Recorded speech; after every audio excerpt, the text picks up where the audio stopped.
two characters, very different, a straight guy and a gay guy, navigating the world on the same playing field. How would you know if another Marine was gay? Usually when I'd wake up in bed with them. People always want to know what the difference is between the book and the show. All but 4 characters in the show are in the book. I wrote in the book about my hopes and dreams, Dale's hopes and dreams, John Bowman, who lost all the weight. But then in the writer's room, we got to take those characters, those people that I had described physically and how I interacted with them, and build up their backstories and talk about their families and their hopes and dreams. Because we fell in love with them after building those full lives, we're dying to see how they navigate combat. I was interested in seeing Cameron fall in love. Remember, Cameron's a virgin. Is he going to stay a virgin when he gets over to the Middle East? Is he going to find somebody? What's that conflict like? The good thing is when we picked the Marine Corps, not just because it was my story, but also I kept reminding people, hey, the Marine Corps is the smallest of the military branches. So there's a good chance you're going to run into some of the same people that you trained with. We had full cooperation of the Marine Corps for the show. It wasn't like we were sneaking around saying, ooh, I hope they don't see this and like it. They had to read the book. They had to scour my website. The reason that the show is as authentic as the book is because I knew that nobody understands our world, right? You get to operate and interact with other veterans on your crew and everything else. And so you get to swap stories and keep those things alive. But anytime you're talking to someone who has no experience at all, you're explaining a really weird world. I described everything in great detail, the smells, the colors, what it was all like, literally so people reading it in Hollywood could go, oh, I get it. Now let's make this world. Before we start, make sure you're subscribed. It's a small human action that allows us to continue telling stories like this the right way, with care, context, and respect for the people living them. So thank you for supporting Vegas Veteran Voices. We're a nonprofit organization built to give veterans a space to be seen, heard, and understood beyond the uniform. Your support helps us keep these stories honest, human, and worth telling. So, kick back, relax, and enjoy the show. The reason I waited a long time to write my book was because I wasn't sure how to tell that story. If we wrote these stories the day after boot camp, we're going to be victims in those stories. Exactly. So, when you look at it, you can step back, you find the funny and you find the moments and you think, oh yeah, I don't have to just be a victim, or I can talk about, both sides. I thought about that too, because I remember in boot camp, there's a lot of funny stuff that happened in boot camp, but it's hard to see it like the forest through the trees. You're there, it's hard to see it. But when you look at it objectively and you step back, boot camp generally, it's just teaching you how to be an adult, which I never really realized until I had someone wash my laundry in boot camp who never did it before, and he was the first one to do it. Everyone's clothes smelled horrible, which is one of those funny things. We were like, did you know you use soap? And he really said, I thought soap came out of it automatically, and he washed the whole platoon's laundry like that. You may not know. But that's that's just some of the things. All right. And welcome back to Triple V. I'm your host, Ronnie Long, and I have the pleasure of sitting with the Pink Marine himself, Greg Cope White. How are you doing today? Good, Ronnie. Thanks for having me. Awesome. How was the drive here? It was short, very short. I appreciate you coming to my neck of the woods. Not a problem. Now, very popular show, Boots. Like they based the whole show. How did that process go? Getting this book turned into a Netflix thing. I'd like to say it was easy and that it was just a quick thing, I think people look at the year that I published the book, which is 2016, and the year the show came out, which is 2025, and think, oh, wow, 11 years, the book just sat on a shelf. No, we actually started developing the show before it was even published. So I'm a film and television writer first. This is my first book. And I worked for the great producer Norman Lear, and who writes the foreword to the book, and he's a producer on our show, and a decorated World War II combat veteran. Does he like to go by King Lear? No, but he could. He did rule Hollywood. There you go. And he would call me Sergeant in the office, and there was a producer in the office also that would hear him, and she went up to him and she said, are you being funny? Is that like calling a big guy tiny? And Norman said, no, he's actually a sergeant in the Marine Corps. And she's like, well, I got to hear that story. So as I was writing the book, Rachel Davidson is her name, she was locking me down to an option. And then as soon as the book came out, I was on tour for a year with the book. We started developing it into a series, and then we sold it in 2020.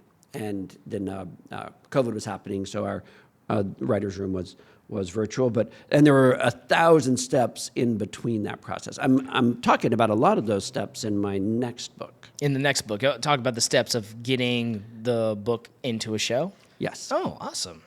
All right. Now, the show and the book, they actually take place in different times. Like this was like 10 years after, like this is 10 years before what the show takes place. And you actually joined during the 80s or 70s. Right. So what we did was the 80s were a time of peace, which let's all celebrate and always cheer for the peaceful times. A lot of serial killers, though. And then 1990 was the year we decided to shove it up to, so that we could not only, if we get enough seasons, which who knows, we could cover Don't Ask, Don't Tell, which was 94. And then also, if you watch the show, when the series ends at that last minute, we tee the boys up for conflict. And there wasn't a conflict in the 80s. There was, we timed it just to start with the first Gulf War. Oh, gotcha. Okay. Now, you grew up Mormon, right? Grew up Mormon. Grew up Mormon, and then you joined the Marine Corps in the 80s, and that was like a little bit after Vietnam when people really didn't have a lot of military love. That was a rough choice. What made it? Why the Marine Corps of all the branches? Like, I love my Corps, but it's definitely a choice. You know, I figured now looking back, I'm like, well, of course, I always want the best. I should go with the best, right? Yeah. But no, it was accidental. I certainly didn't have this in my future. Did you know you wanted to do it for a long time? No, actually, for me, military wasn't really something that I was thinking about going for. I was having a daughter. And I had nothing going on for me specifically, and I had already a bad history, and I didn't know what I was going to do. And I got called up by a Marine Corps recruiter, and I was like, this seems like the good way to go. And I just kind of went over there, checked it out. I told him, like, I don't even care about your pitch. What could I do in the Marine Corps, right? And so that was it. It was kind of a split decision. Right? It was like right there. But I see the attractiveness of his dangle. You know, you're looking for something, it's legitimate. It gives you something stable. You're trying to be a good father and all that. I think that makes sense. In my case, my best friend Dale had gotten an Air Force Academy appointment after high school and was at the Air Force Academy, but his dad was a master gunnery sergeant in the Marine Corps, so he wasn't super excited about his only son becoming a flyboy. Well, during that first year at the academy, Dale's vision went a little bit bad and due to stress, and so he called after his freshman year and he said, you know, I've decided to resign my commission at the Air Force Academy, and I still have a military commitment, so I'm going to finish that time in Marine Corps boot camp, going to Parris Island, make my father proud. And all I heard was summer camp. And that line is hilarious, by the way. I really, does the shirt say it? No, I have other shirts that say this is summer camp. I read it in this. I'm like, I like boots. And he at first said, you know, you can't go. You don't know what this is. You've never run a mile. You know nothing about the military. And then he's like, also gay, it's illegal to be gay in the military. I'm like, what? Why would there be any rule like that at all? I'm qualified to serve. I'm fit to serve. Let's fucking go. So we went down to the recruiting office, basically like we were doing him a favor, because like you said, coming up in, you know, the war had ended in 1974, so the people we were talking to and the people that were training us later had just gotten out of Vietnam. The military was not an easy sell. No. So I imagine that they had dealt with this situation before. They had quotas, hard to get young guys to do it. We were college students. We thought we were doing them a favor. And boy, they sat down and asked me those questions, and the questions came down to the sexuality questions, and they asked that 9 ways to Sunday, and somehow I got past that, and then I failed the physical. And the story about how I overcame failing the physical but still ending up at Parris Island is pretty funny. Yeah. You guys are going to have to read this because we're going to talk about it, but we're not going to talk too much. You guys have to read this to find that one out. I'm not going to skip some steps. But, yeah. That's awesome. Like, you went there, and even knowing that there was going to be a little bit of a stigma being a gay man going into the Marine Corps. I mean, the thing is, like, what's your MOS? It was 2512. 2512. But like you, yeah, I was open to change. Exactly. I was looking for something, but I certainly didn't know that it was going to be green. You know, I thought. But the direction that I was headed, just like you, was not a great place. Society was already telling me that there was no place for me in society. What I felt and what I was doing was illegal, so it was easy to forget me and say, don't take a chance on him. But as you know, the Marine Corps doesn't Doesn't live with care. that agreement. Yeah. Their agreement is whoever walks in that door is going to become a Marine, or or They're going to wash out. You're going to wash out. Yeah. So they didn't just, people say, oh, but they took a chance on you. No, they took a chance on you. They take a chance on everybody. Everybody that walks through the door has the same chance of doing it. And, it just is a very strange and harsh way to grow up. But like you, I grew up in the Marine Corps. Yeah, and the way the Marine Corps does, and I try to explain this, because my son's Army, right? He's in the Army. How'd that decision go down? He wanted to do medical stuff. We don't take bullets out. We put them in. So, or else he would have joined the Marine Corps if they had a medical department. But the Marine Corps itself, it is exactly what you're saying. They don't really care what you look like. They don't care. Well, I shouldn't say care what you look like, because it's the only branch that will remove you if you don't look good in your uniform, which is wild, right? But when it comes to, are you willing to put out? Are you willing to do the job? Do you have the tenacity to do it, and will you just get the job done? That's it. Like, mission comes first before any of the other stuff. That's why it's like I was with 3rd Battalion, 5th Marines, which is an infantry unit. Infantry unit is probably one of the safest units it can be to just be yourself, because I don't care what you do. Can you keep me alive, and I'll keep you alive. Are you 0311? I am not. Radio operator. Oh, so we worked hand in hand. 'Cause field wireman. Wireman, yeah. Man, that's a rough one. That was not a bright choice. Every time I watch Saving Private Ryan, you see the guy with the wire on his back. I'm like, dude, you signed the wrong paper. No, even climbing the telephone pole in training became a hilarious story that's also in the next book. Oh my gosh, yeah. See, I have no fear of heights, so I'm like, I'll do that all day. But like like when I was in Afghanistan, snipers are a thing. I'm like, I don't want to be up there, right? It was already bad enough having a freaking 8-foot-long antenna on my back. You're literally running across the field saying, "I'm right here." Yeah. Look at me. Here I am, and it's a different world. But because it's a twofer if you get a wireman, because you're also now keeping them from establishing communication. Yeah, exactly. That was the same with the radio operator. And obviously, you can teach people how to talk on a radio, but to set it up, get all the crypto and all the other things that comes through, it's a lot of work that comes up, and it's your responsibility. And like, you can train grunts to do it, and they can do it very well. But it's like there's other things that you're supposed to do, like setting up SATCOM and getting everything programmed correctly and synchronizing it's a little bit of work, and you want to make sure you get it right. And if you take that guy out, it's a lot of slack to pick up. And you don't realize it until they're not there, which, that was kind of the nature of combat. So once things happen, that's when things happen. Did you go in open contract, or did you volunteer for wiremen specifically? I went in open contract with an agreement that they gave me like a list of things. So I kind of had circled communications in my mind. Mm-hmm. So I was ready for that. And then I think at some point we put in our wish list, and the field wireman came down at the very end when they announced MOS. I still remember, because they called mine command and control electrician. Okay. Not really saying what exactly that was. It made me feel like I was going to be in a COC all day. I did not want to deal with that. I didn't know what it was. The only reason I picked that field was my mother at the time was married to someone who worked at a radio station, and that was communications. I wasn't raised with a father, so I didn't know. I didn't have a career in mind. I get that. That was kind of me too. Once I didn't even think I was going to live to 18 years old. So like when I got to that point, I was like, what am I going to do with my life? I didn't plan on living this long. We're in front of the Camera Obscura building right here in Palisades Park in beautiful, usually sunny Santa Monica. Santa Monica, yes. We've had the pleasure of being able to record a few episodes here on this beautiful day.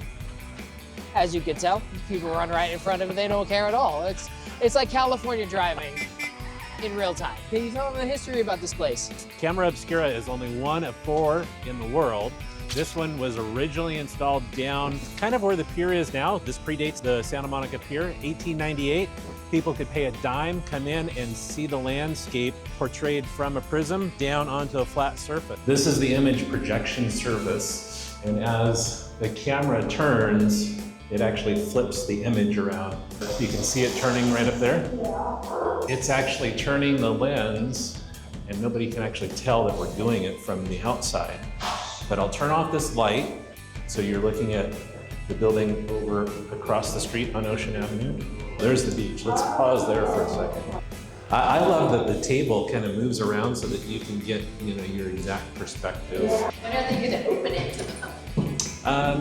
They're doing kind of a soft rollout.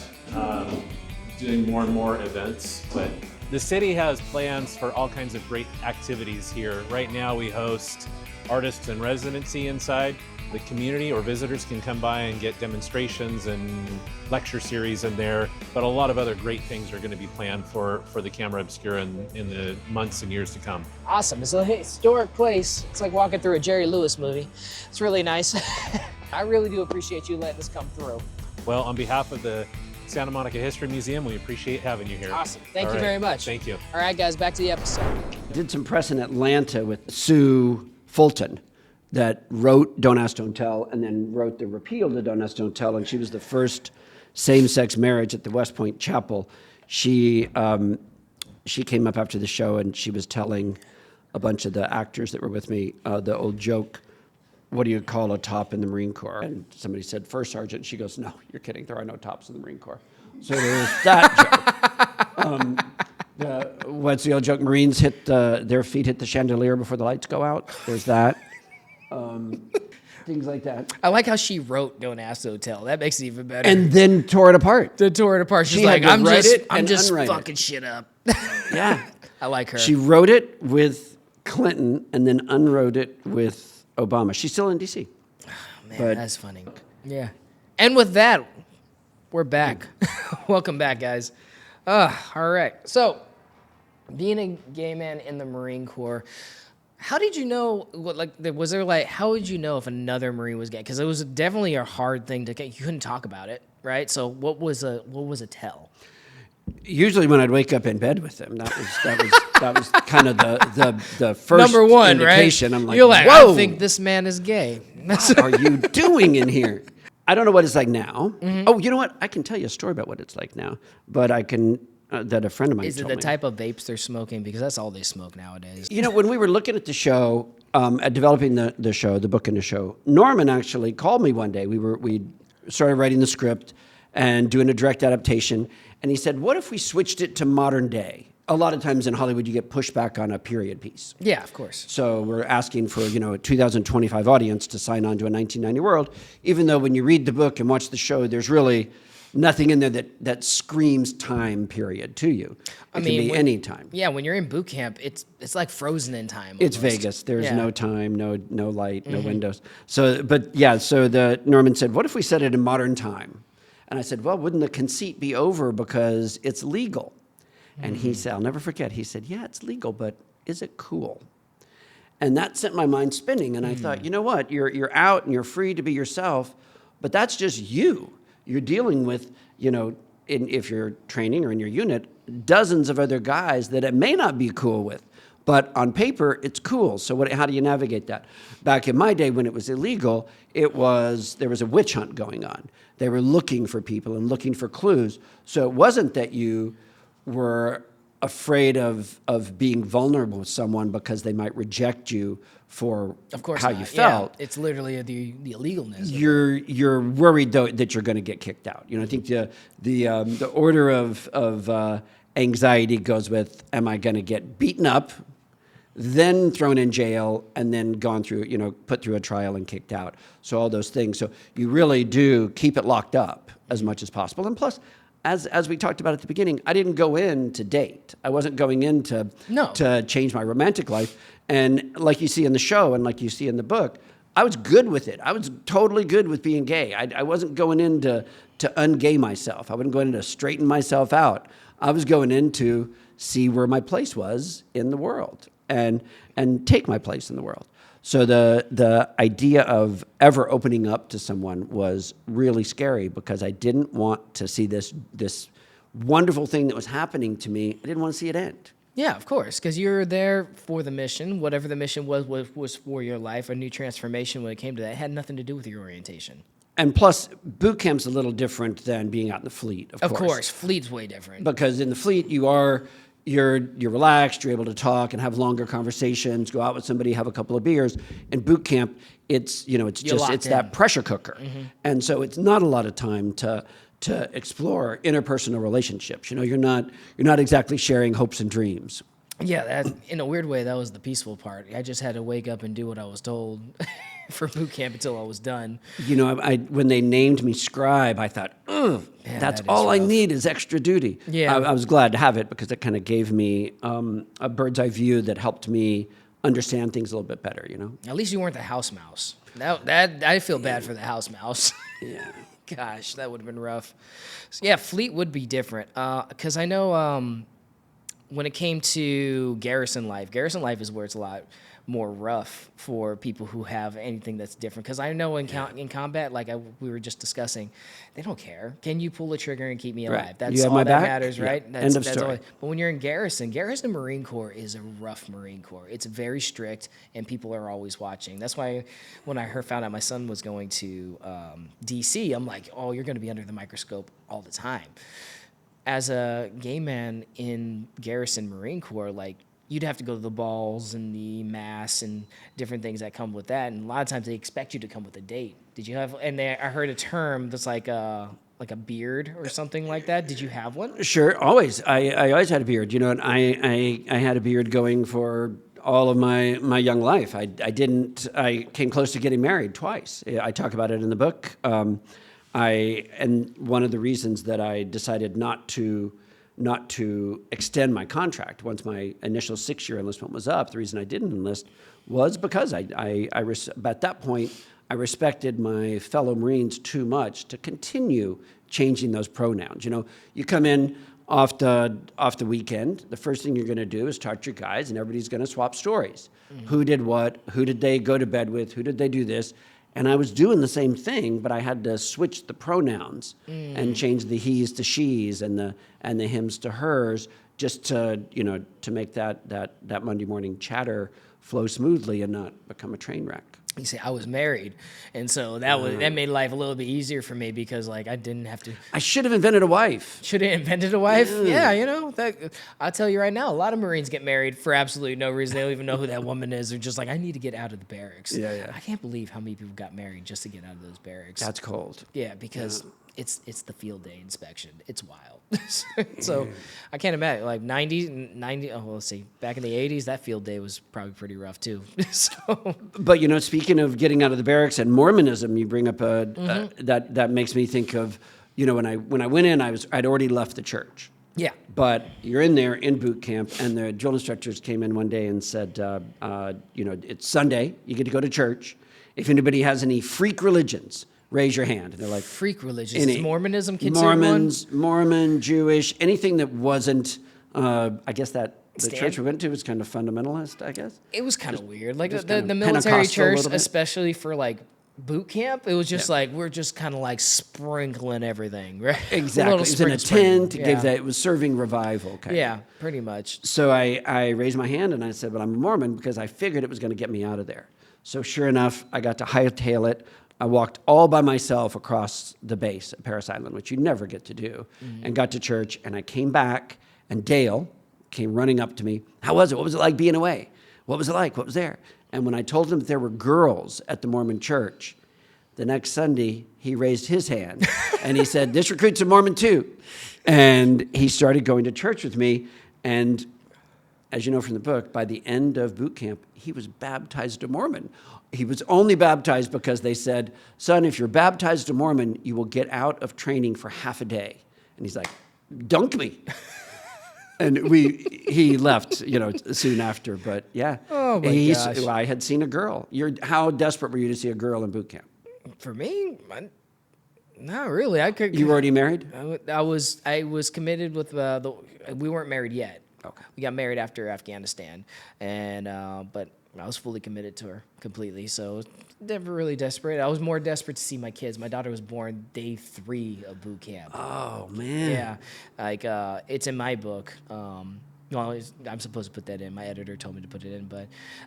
Please put that in. What was that? When was the first time you saw her? I saw her on my graduation day for boot camp. Wow. But in my book, when I was taking my wife, she wasn't my wife yet, over to the hospital to get a checkup. She was going through preeclampsia, and it turned out she was going to have to be rushed into giving labor in a couple days. And while we were at the hospital, we got the call from my recruiter saying, hey, I wasn't supposed to leave for another month. I was leaving the day after.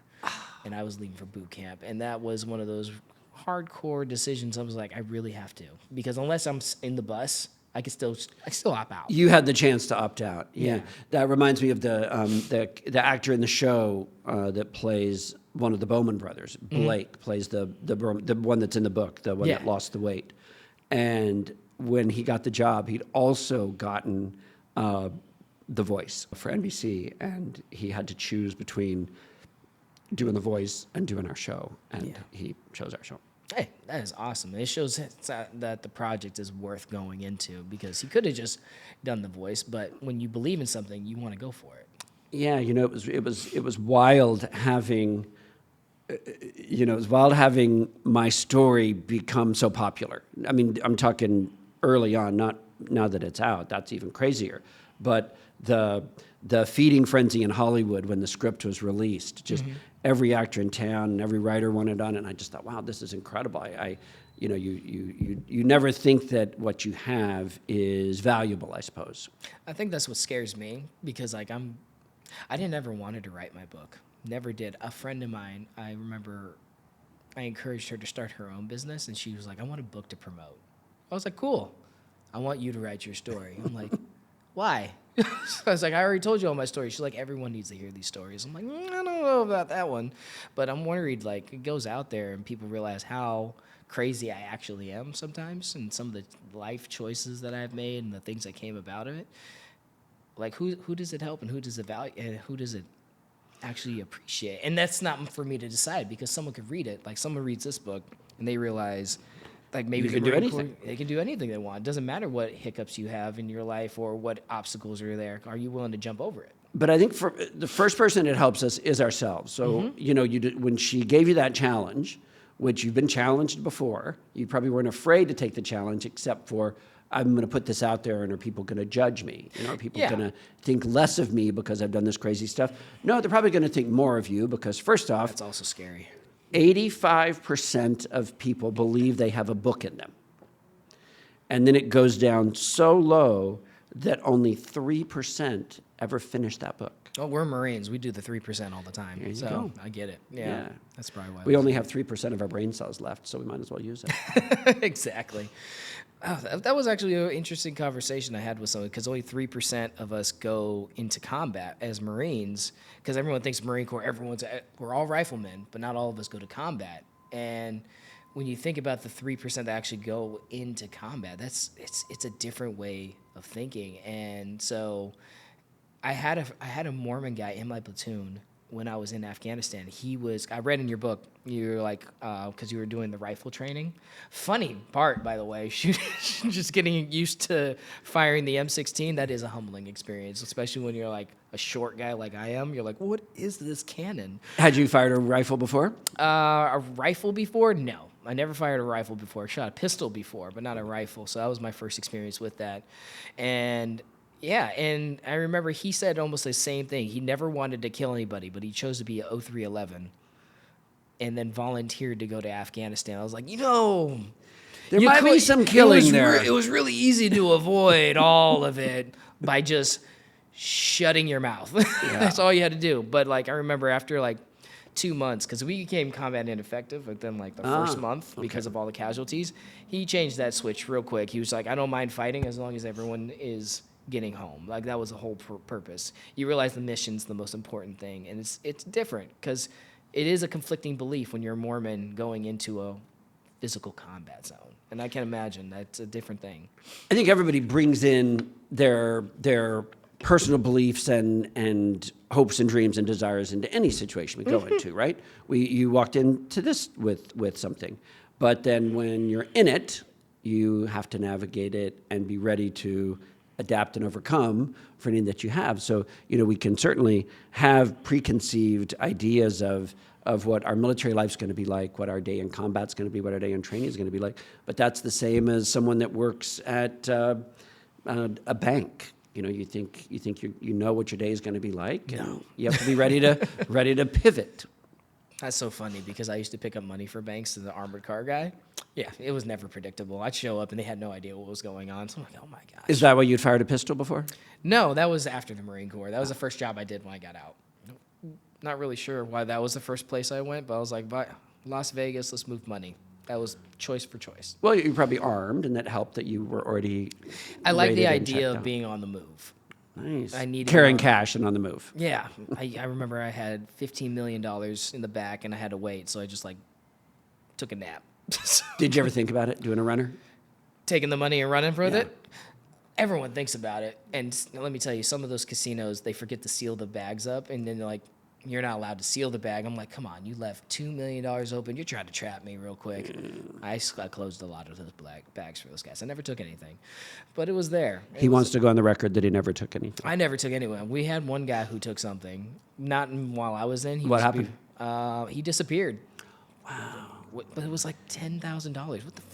That's not enough to That's a disappear. signing bonus. Yeah, that's not enough to disappear. Seriously? That's enough. I mean, you can get, across the country. We all have stories. You're writing a book. I guarantee you that if you talk to any other Marine, they can tell you exactly what happened every single day of their training. They got stories. The Writers Guild, which is the screenwriters union that I belong to, has a mentorship program for veterans wanting to transition into screenwriting. It's a year-long mentorship. The application process happens to be open now. It's called the Veterans Writing Project. You work with 4 working writers in Hollywood. We mentor you, we support you, and by the end of the year, you've got a fully written script, and you get to pitch it to industry professionals at the end. GI Bill approved? Free. Completely free. Completely free. And there's so many stories out there that I know would be great. And it's not just military stories, it's probably any Oh, story. no, any story. Whatever your lane is, they'll find the right group for you. That segues right into talking about opportunity. We have to be honest. Even though it was prohibitive for my group, and it still is for some groups, it's still a wonderful opportunity for people because you get out and you have skills and confidence and things that you could go into that application for the armored car driver and say, by the way, I'm also a Marine Corps veteran. Mm-hmm. Yes, hire that guy. I wish it was simpler. This is going to go into your veteran life. It's so weird because like we get out. We get out of the military and then you go into the civilian sector and you start going into work. It's like, yes, people say like, I thank you for your service, but it's not like you get any red carpet treatment for it. It's just like, you're just like everyone else with a little bit more experience than most. And you're treated the same, and sometimes you're paid exactly the same, no matter how much experience you have.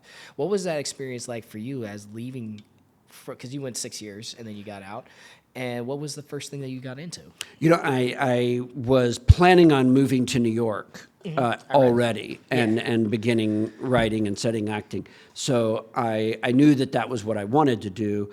And honestly, it's an amazing headline to have on your resume that you have military experience. I wasn't pursuing a job that needed that necessarily, going in the entertainment business. True. But it still gave a lot of people something to talk about, and it gave people, it did separate my application from others.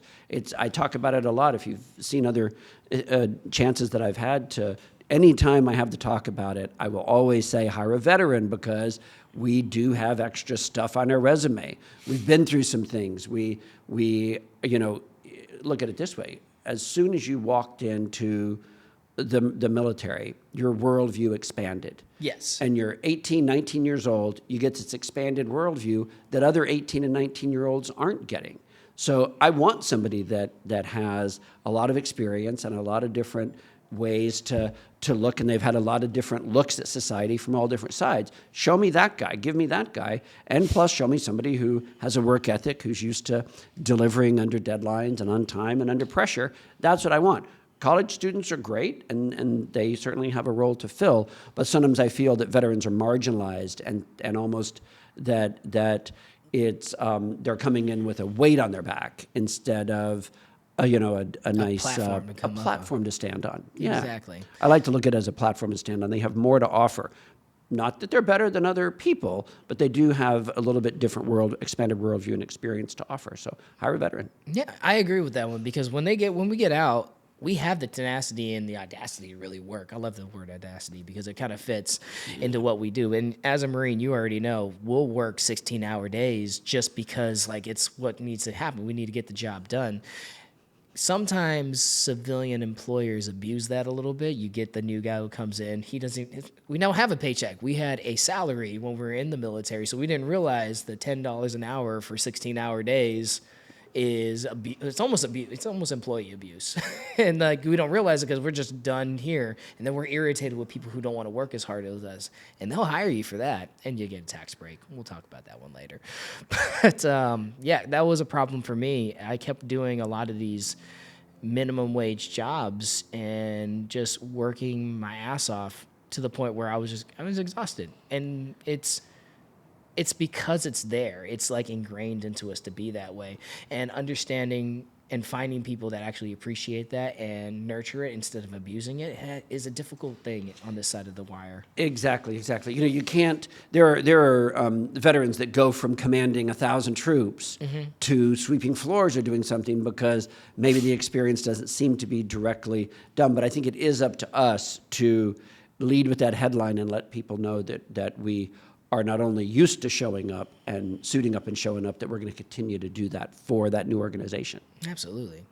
Is there anything that you weren't allowed to talk about on the show or in the book that you always wanted to talk about? Like military life or anything like that? You know, I think I've been really lucky with this project because I set out from the beginning to write a project and then make a show that is a love letter to the Marine Corps. That's the foundation. So, a lot of people, when my book came out, a lot of press outlets weren't interested in having discussions because they didn't want to see a gay Marine that had made that time successful for them.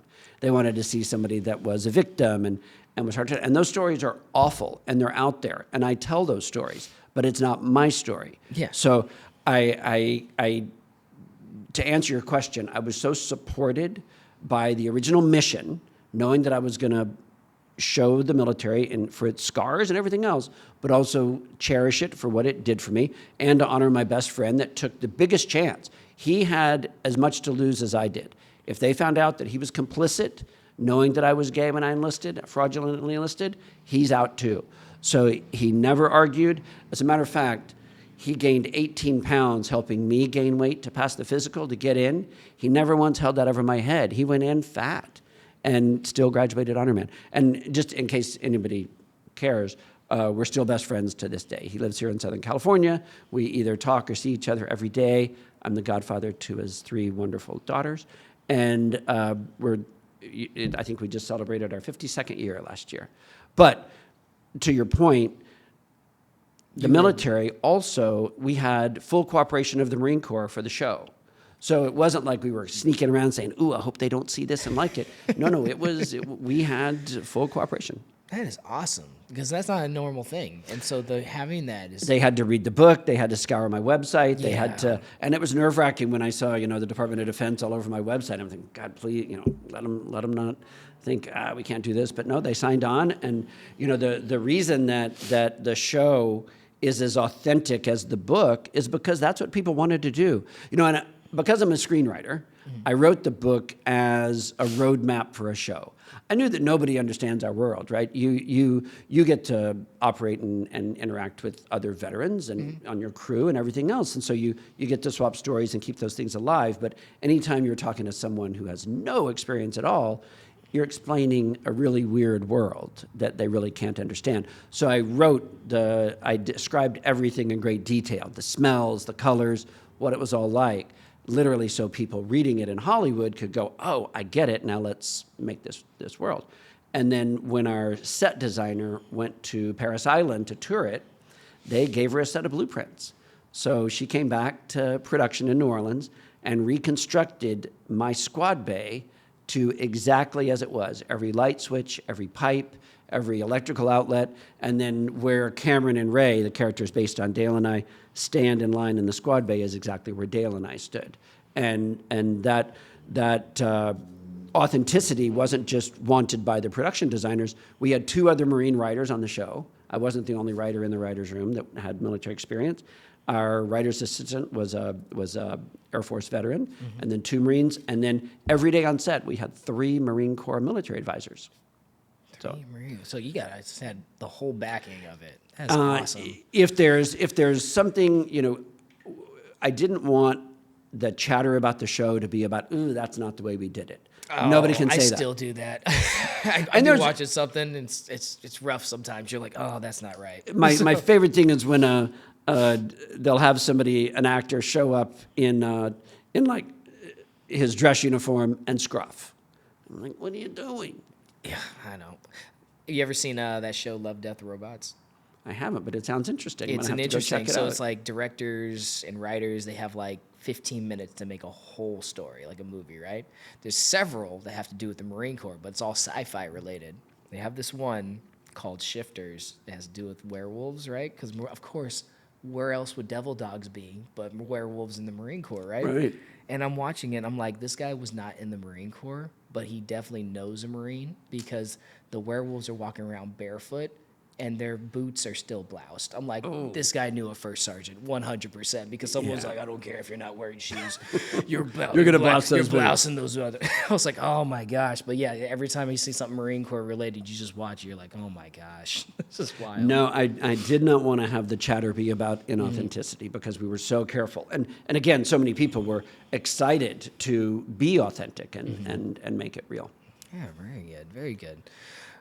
Since then, what's going to be the future of Boots? You said that you're trying to get it so it's going into like a conflict zone, possibly. So that's why you wanted it in the 90s, so it goes into the Gulf War. And Yeah. Like, what does the trajectory look for it? You know, we our first season is over. Yes. With Netflix, they decided not to renew us for other seasons. So we're certainly available for anybody else that wants to pick us up and make that show. We're down for that. But if we could have gone on, let's just say we are going on, the boys are headed off. And, I'm interested in telling those stories. We fell in love with these characters so much. Yeah. One of the people always want to know what are the differences between the book and the show. And one way to look at it is while all but I think 4 characters in the show are in the book. Yes.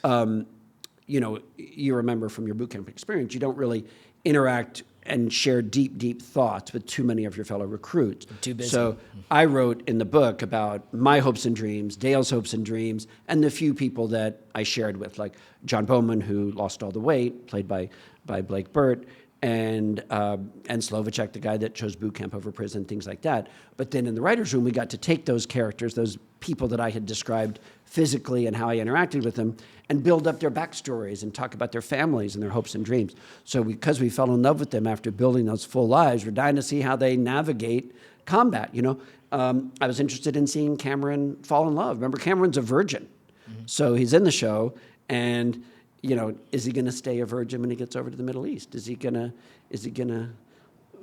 find somebody? What's that conflict like? What's he and Ray? The good thing is when we picked the Marine Corps, not just because it was my story, but also I kept reminding people, hey, the Marine Corps is the smallest of the military branches, so there's a good chance you're going to run into some of the same people that you trained with. As opposed to if you're in the Army, you may never see those people again, but the Marine Corps is so tight. So, I was interested to see what's one of the things that Norman was interested in doing the show and why he wrote the foreword to the book and loved my story so much was because it was 2 characters, very different, a straight guy and a gay guy, navigating the world on the same playing field. It's not that one was a teacher and one was a doctor. They're both Marines. So you got them both doing the same thing. That's equality right there. So what's that going to be like in the fleet? Is Cameron going to be more proficient than Ray? Is he? I went to officer candidate school. Is someone going to recruit Cameron to go to officer candidate school? I'd love to keep finding out. Yeah, and you said Netflix dropped it. Is that and it's open for anyone else to pick up? It's technically. I mean, we'd have to see who would want it, and then we'd have to make sure that it wants to be taken. But yeah, it's happened before. Norman did the reboot of his '70s show One Day at a Time with Netflix. And after 3 seasons, they also decided not to continue it, but he wasn't finished telling those stories, so he was able to get it out and get another season produced. Oh, and Norman's already been through this, so he's like, yeah, he's been through it. Now, he was 102. He passed away just before the show premiered at 101. So, but he was our biggest champion and my biggest champion. I can't believe that I get to even talk about him. I was such a fan of his shows growing up. Never in a million years did I imagine I would not only be in his orbit, but be one of his shows or his last show. I'm so glad it turned out well for him. Yeah, that's good. So, are there any other things you want to talk about on this? Like anything you want to add to anyone who's like maybe thinking about joining the Marine Corps and they're wondering what's might block them? Yeah, I hope you would agree with this too. I don't want anybody to think that there's a reason that they can't join as long as they're physically, look, we're an all volunteer military. Yeah, of course. We need people. Anybody willing to exchange their life to protect our Constitution should be welcomed in and celebrated. So I was in New York doing some press and came across a young woman who was guarding the battleship there that's on the west side. I know what Is it the Constitution? I think so. And she I could tell by her bearing that she had a military interest. And we started talking, and she was getting ready to take the ASVAB test and started. And she said she was a little concerned because she was gay, and she was concerned about how she was going to be treated. And I said, that's not your battle. Your battle is what you bring into it. Do you want to do it? And she said, absolutely, with all my heart. I said, you want to serve your country? Go serve your country. So there's that. And then the second thing I'd love people to know about is, we all have stories. You're writing a book. Mm-hmm. And I guarantee you that if you talk to any other Marine, especially, and all veterans, but especially Marines, they can tell you exactly what happened every single day of their training. They got stories. It's vivid, it's wild, it's hilarious, it's visceral. So it's what makes good story. So the Writers Guild, which is the screenwriters union that I belong to, has a mentorship program for veterans wanting to transition into screenwriting. Mm-hmm. It's a year-long mentorship, and the application process happens to be open now. The next class starts in June, but the application window is open, I want to say till March, but don't quote me on that. And maybe when this is out, we can put a link up to that program or something, but it's easy to find. It's called the Veterans Writing Project for the Writers Guild. And you work with 4 working writers in Hollywood. We mentor you, we support you, we make sure that your scripts are formatted well and you're getting your story properly done. And by the end of the year, you've got a fully written script, and you get to pitch it to industry professionals at the end. That's cool. Is that something that is GI Bill approved? Free. Completely free? Completely free. So they can actually get in there, get 4 mentors, and they can actually have something they can pitch. Yeah. And there's so many stories out there that I know would be great. And it's not just military stories. It's probably any story they want. No, any story. I've worked with every branch. There's whatever your lane is, they'll find the right group for you. I can do half hour. I also write movies in addition to television, so I'm happy to serve in the screenplay category or the half hour comedy or the hour dramedy, whatever it is. And we'll make sure that you understand what that should look like and get you as ready as you can to work. Awesome. And they could we'll figure out a way to put that on. That would be great. Yeah, it's a great program. There's several veterans I know who have, the thing I learned with Smoking and Joking is everyone has a story. They have several stories. It's just actually putting it out there is one of the hardest parts. So if they have mentors that will get them there, especially if it doesn't cost them anything, yeah. And those stories, look, I'm telling stories that I heard other people tell me. Mm-hmm. You're telling stories that other people tell you. So either tell your story or somebody else is going to tell it for you. Oh, yeah. That's a good point. Yeah, don't let me steal it. Well, I appreciate your time. Thank you for coming out and doing this. This was great. Look, I'm really glad that you reached out, because I think the one thing that keeps the conversation going is the fact that we care about not just our fellow veterans, but also about our fellow mankind. We love sharing stories. You just said that Smoking and Joking thing. That was a cherished part of my day. I remember I went to one. They had a app that comes up for networking. It's like, hey, what's the craziest story that you have that you don't think anyone would believe? And I was like, oh, I have a good one for that one. I rode 3 whale sharks in East Africa. Did they want to be ridden, or you just no? They were swimming by and you just hopped on one and grabbed a fin? Pretty much that one. So I was on the beach with 2 recon Marines. I had to meet them. They were coming out of Germany because they had surgery. I had surgery in Thailand, and we linked up in Somalia and went to Djibouti. And then typical stuff that you would have never done had you stayed on the block. Exactly, right? Yeah. A little different from Northern California. But from there, we were on the beach, and it was just us. and we had like a guide with us, and he was like, he said something like it looked like fin, right? I think he was telling us that there are sharks because you could see the fin, and I was like, oh, cool. He's warning you. Yeah, and you're he's thinking, warning this me. looks like an opportunity. Well, they ran into the water, and I was like, there's no way in hell I'm letting these guys beat me to the sharks. Stupid. Absolutely They stupid literally Marine Corps brain. personified- And we swam out there. It turned out to be a whale family of whale sharks, right? And then we're like, well, obviously there's only one thing that we can do, and we jumped on them. And let me tell you something. Whale sharks do not like being ridden. We got skipped like stones, and we thought that was the funnest thing in the world. Where they go, but then you got on another one. Oh, I got One through, 3. You got yeah, see, that's I jumped the on Marine 3. in you. That's the Yeah. Marine in you. Yeah, so we were just doing that. Then we swam back, and you just saw our guide up on the beach, just like, I hate these people. Yeah. I absolutely do.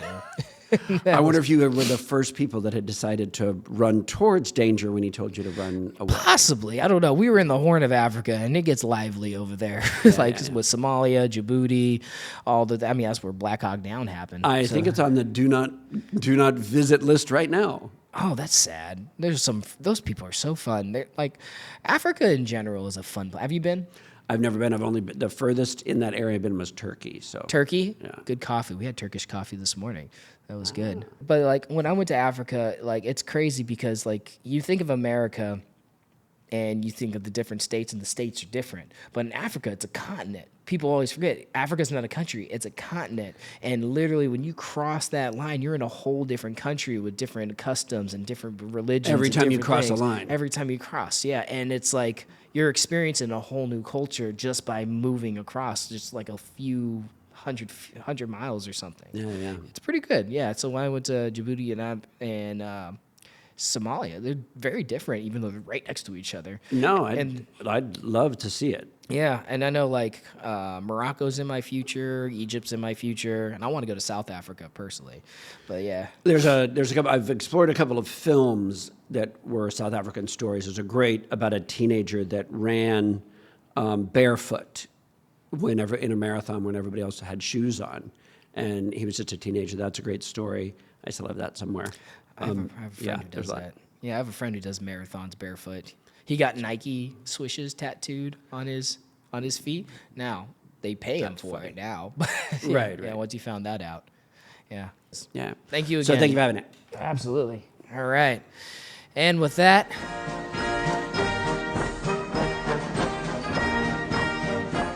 What is your name, recruit?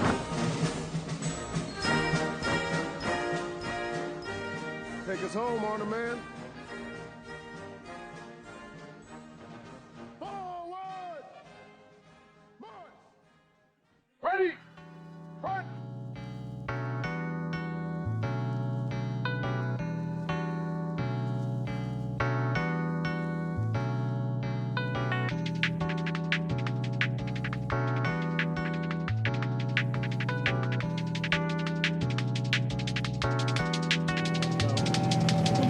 Three, 2, 1, go. I got him.